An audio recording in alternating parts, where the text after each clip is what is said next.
Mr. President, son, a couple of things I'd like to discuss with you today, and I'd really appreciate it if while we're talking you weren't texting on your cell phone. Barack, give me your cell phone. Give it to me now. Honestly. Oh, God. All right, look, I don't have a lot of time, so let's get right into it. First, we're going to talk about fiscal responsibility, something you don't have. Now, fiscal responsibilities are words that I'm going to give you for your vocabulary homework. Now, you don't seem to have a problem spending us into a financial abyss. As a matter of fact, you have the discipline of an 8-year-old in a candy store. Just because you want a government program doesn't mean we want it, we need it, can afford it, or if it's even appropriate for this country.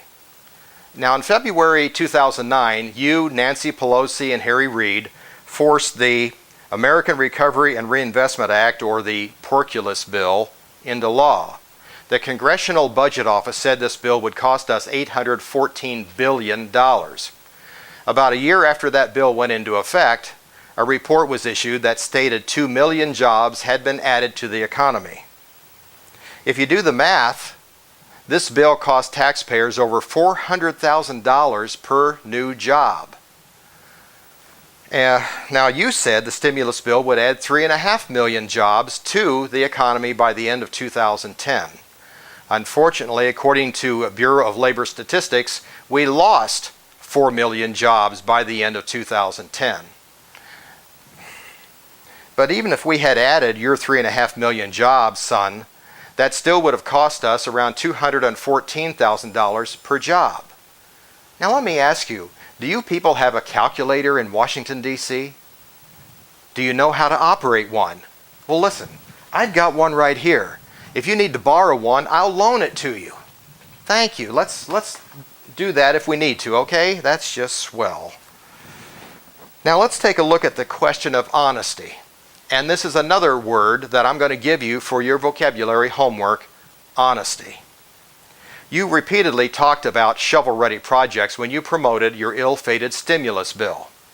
We've got shovel-ready projects all across the country. To start helping states and local governments with shovel-ready projects, we are seeing shovels hit the ground. Shovels are breaking ground and cranes dot the sky. There are almost 100 shovel-ready transportation projects. Shovels will soon be moving earth, and trucks will soon be pouring concrete. Well, here's what he told the New York Times Magazine, quote, "He let himself look too much like the same old tax and spend liberal Democrat." That was a quote from the president talking to the New York Times Magazine. He realized too late that, quote, "there's no such thing as shovel-ready projects." What a shock. There's no such thing as shovel-ready projects, is there, son? And when you were talking to Bill O'Reilly on Super Bowl day, you stated you hadn't raised taxes on the American people at all. And yet, according to research by Grover Norquist, you've raised taxes 20 times. And that obviously doesn't count the 24 new taxes in Obamacare. You know, I think this is really more than a case of just dishonesty, son. I think it's out and out lying. And I'm wondering, when you start to lie, how do you keep track of everything? Let me share a quote with you by Abraham Lincoln. "No man has a good enough memory to make a successful liar." All right, let's move on to the next topic, your non-existent energy policy. You say we should fill our tires and develop solar energy. That's really brilliant, son. The Chinese have cornered the solar industry, and you want to create solar jobs in this country. Have you ever heard of Evergreen Solar in Boston? They received grants in excess of $120 million along with grants and aid. Within 2 years, however, they closed down, citing heavily subsidized foreign competition for its demise. They laid off 800 workers and moved the majority of their operations to, guess where? China. Now let's talk about drilling for domestic oil. Wow! Now that could be an energy policy, couldn't it? Think what we might do with that. Even Bill Clinton criticizes the roadblocks your administration has created for deep water drilling permits. And earlier this year, a federal court ordered you to move forward on 5 deep water drilling permits in the Gulf of Mexico. I suppose you're not aware that after you issued the moratorium on deep water drilling after the BP spill, that the oil companies pulled up their deep water drilling rigs and moved them to other countries. We don't have them anymore. Now our ability for deep water drilling is significantly reduced.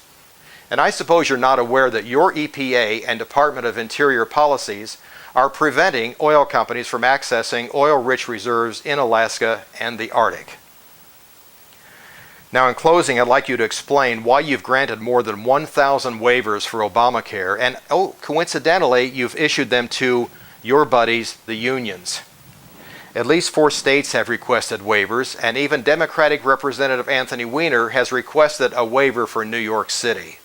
Now son, if your bill were so damn good, why are you issuing 1,000 waivers as passes, and why are you issuing them to your biggest campaign donors, the unions? There's only one thing that's worse than an incompetent president, in my opinion, and that's an incompetent president who is also corrupt. Now son, there are a lot of other questions I would like to ask you, but I simply don't have the time. I want you to do your vocabulary homework and rethink your interest in a second presidential campaign.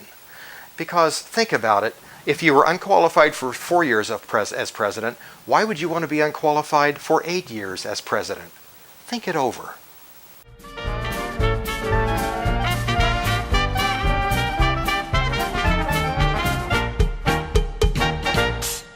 We do not have time for this kind of silliness.